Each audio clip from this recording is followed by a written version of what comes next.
Hello friends, देखो अगर हमारे पास एक सिंपल सर्किट है, उसमें अगर हमने वोल्टेज या फिर रेजिस्टेंस की वैल्यू कैलकुलेट करनी है तो हम इजीली कर सकते हैं by using V and I relation, जो हमने पढ़ा था ओम्स लॉ में, V equals to I R. तो हम सिंपली वोल्टेज या रेजिस्टेंस की वैल्यू कैलकुलेट कर सकते हैं।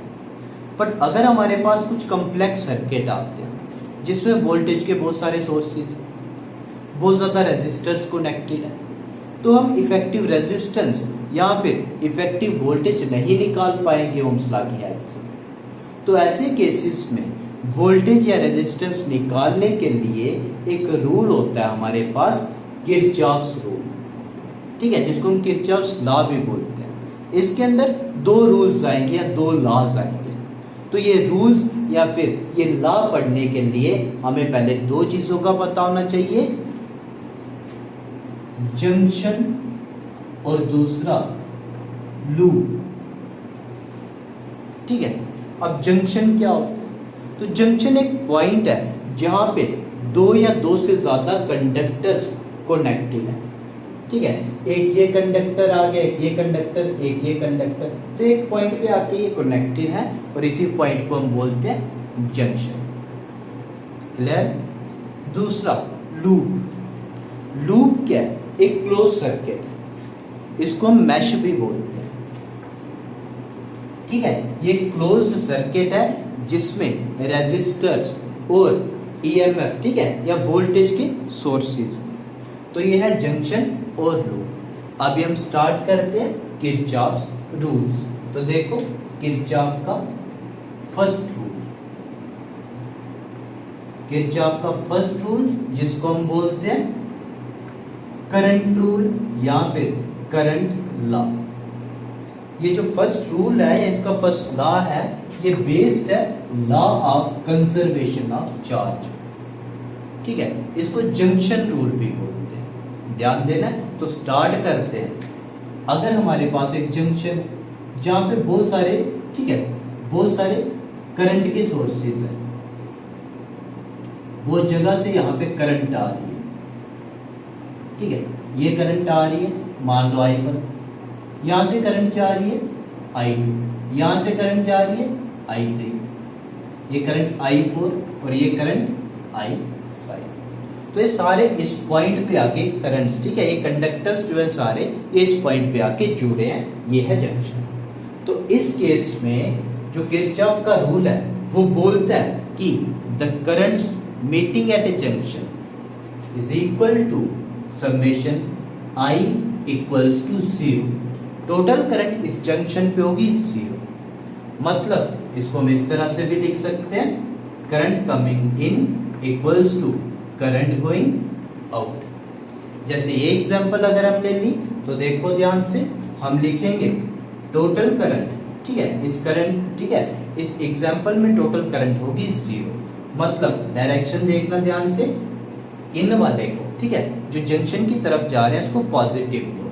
तो I1 I2 बाहर की तरफ है तो ये माइनस में, I3 भी बाहर की तरफ है तो ये भी माइनस में, इसके बाद I4 जंक्शन की तरफ है, ये प्लस में, I5 ये भी प्लस में, तो सबका सम होगा 0, ठीक है।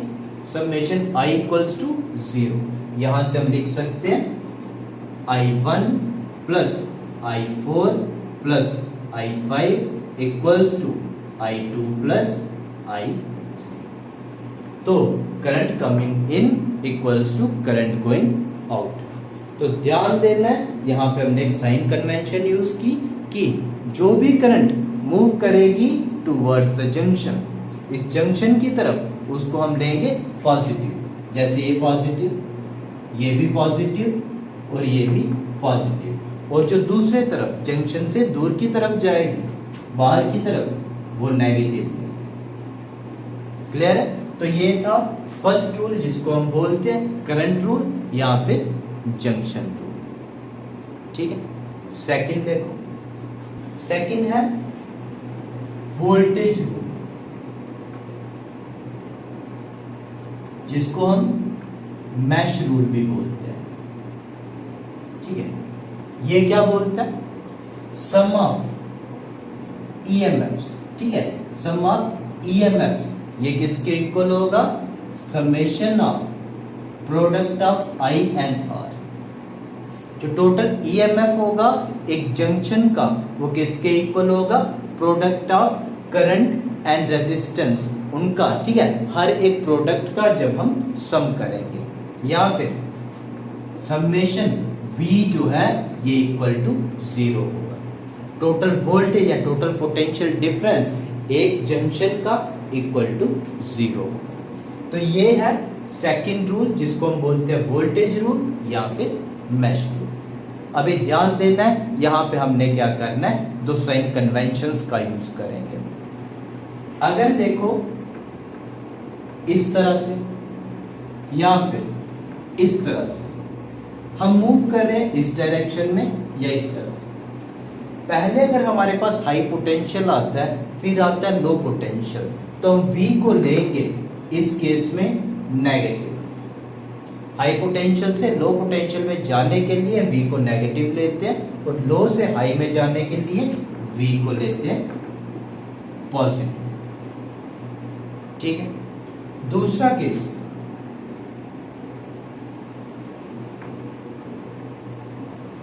ठीक है, ये फर्स्ट साइन कन्वेंशन।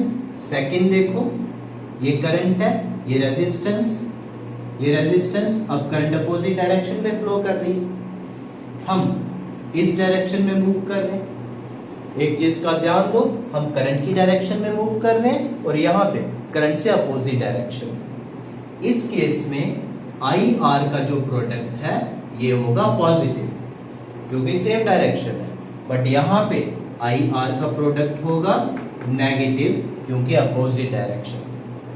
तो ये था हमारे पास दोनों किरचॉफ के रूल्स और ये साइन कन्वेंशन। तो ये दोनों रूल्स यूज करके हम किसी भी सर्किट में, ठीक है, किसी भी सर्किट में इफेक्टिव वोल्टेज या फिर इफेक्टिव रेजिस्टेंस कैलकुलेट कर सकते हैं। अब इसकी एक एग्जांपल देखेंगे। तो ध्यान दो, एक सर्किट ले लो,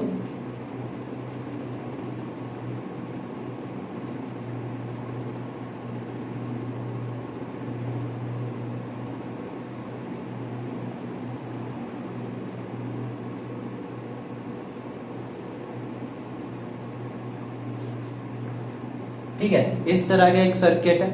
हमने क्या किया, दो सेल्स लिए, इसका ईएमएफ E1 है और इसका इंटरनल रेजिस्टेंस R1, इसका ईएमएफ E2 और इंटरनल रेजिस्टेंस R2 और इसका, ठीक है, ये एक्सटर्नल रेजिस्टेंस है जिसका, ठीक है, एक्सटर्नल रेजिस्टर है जिसका रेजिस्टेंस है R।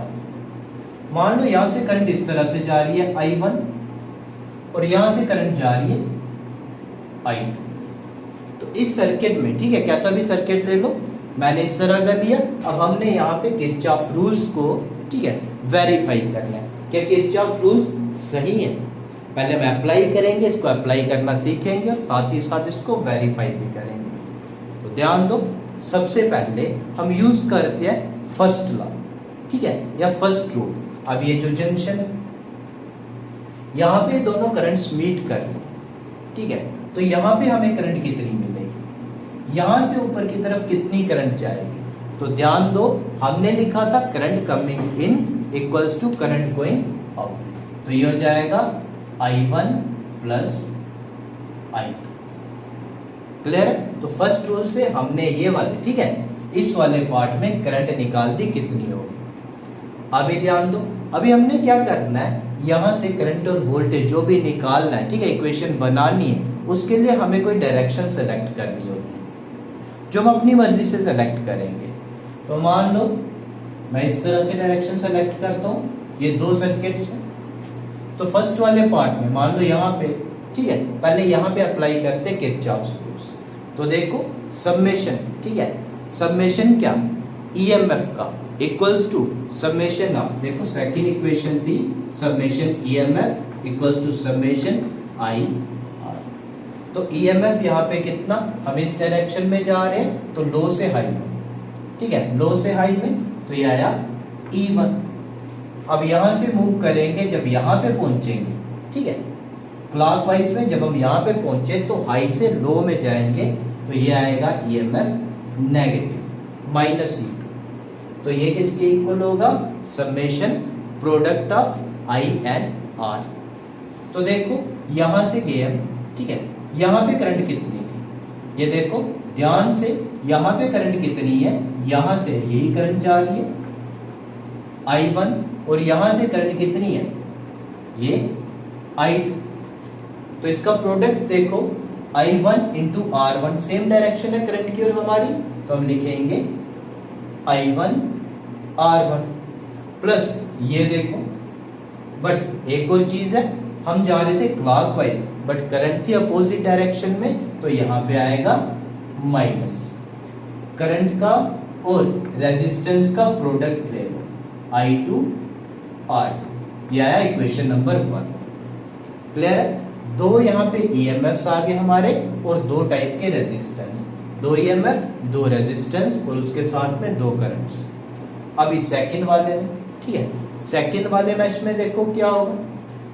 तो देखो यहाँ पे है, इस तरह से हम जा रहे हैं लो से हाई में, ठीक है, यहाँ पे ठीक है क्लॉकवाइज जा रहे हैं, तो ये भी आया E2 प्लस, और कोई यहाँ पे बैटरी नहीं है तो एक ही EMF आएगा, ठीक है। ये किसके इक्वल होगा? करंट और रेजिस्टेंस के प्रोडक्ट के। तो पहले ये देखो I2 into R2, same direction है, प्लस में देखो सेम डायरेक्शन करंट की और हमारी। अब जब यहां से मूव कर रहे थे तो यहां पे डायरेक्शन सेम रही, plus I1 plus I2 into R3। तो इस तरह से हमने अप्लाई कर दिया किरचॉफ रूल्स को, यहां पे भी, इस वाले मैश में भी और यहां पे भी। अभी ध्यान दो, अभी आगे देखो हमने क्या करना है, इन दोनों इक्वेशंस को ऐड कर देना है। तो ये आएगा E1 E2 और E2 कैंसिल, तो ये आया I1 R1 minus I2 R2 plus I2 R2 plus I1 plus I2 into R3। तो ये देखो ये कैंसिल हो गया, यहाँ पे बचा E1 equals to I1 R1 plus I1 plus I2 into R3। तो ये आई हमारे पास थर्ड इक्वेशन। क्लियर है? हमने क्या किया, फर्स्ट और सेकंड इक्वेशन को ऐड करके इस पूरे सर्किट में ये EMF की वैल्यू निकाल। अगर हम क्या करें, अब नेक्स्ट हमने क्या किया, अब पूरे सर्किट को देख लें, ठीक है, ये इस तरह से, इस सेंटर में ये जो पोर्शन है, ठीक है, सेंटर वाले पोर्शन को भूल जाए, यहां पे अप्लाई करें हम किरचॉफ्स रूल, तो क्या होगा, ध्यान दो ये, ठीक है, ये डायरेक्शन है, इसको नहीं देखना। तो यहाँ पे देखो हम मूव कर रहे हैं लो से हाई पोटेंशियल की तरफ, तो EMF आएगा हमारा पॉजिटिव। फिर हम पहुंचे यहां से, ठीक है, ये I1 इंटू R1, देखो सेम डायरेक्शन है हमारी और करंट की, तो प्लस में I1 R1। इसके बाद यहां से मूव करते हुए हम जाएंगे इस रेजिस्टेंस की तरफ जिसके थ्रू करंट ये वाली जा रही है।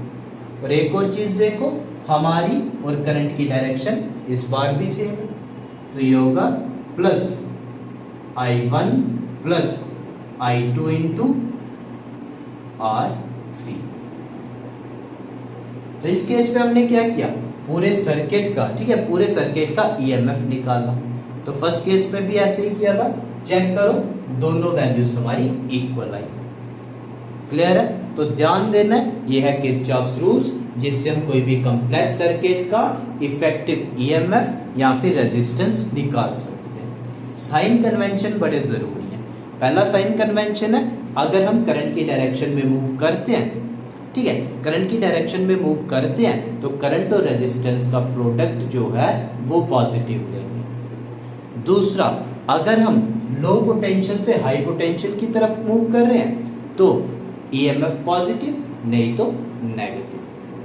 क्लियर है? इनकी हेल्प से हमने क्या किया, इस सर्किट का जो इफेक्टिव EMF था वो कैलकुलेट किया और इसको वेरीफाई भी किया। बहुत इंपॉर्टेंट क्वेश्चन है, अच्छे से देखना।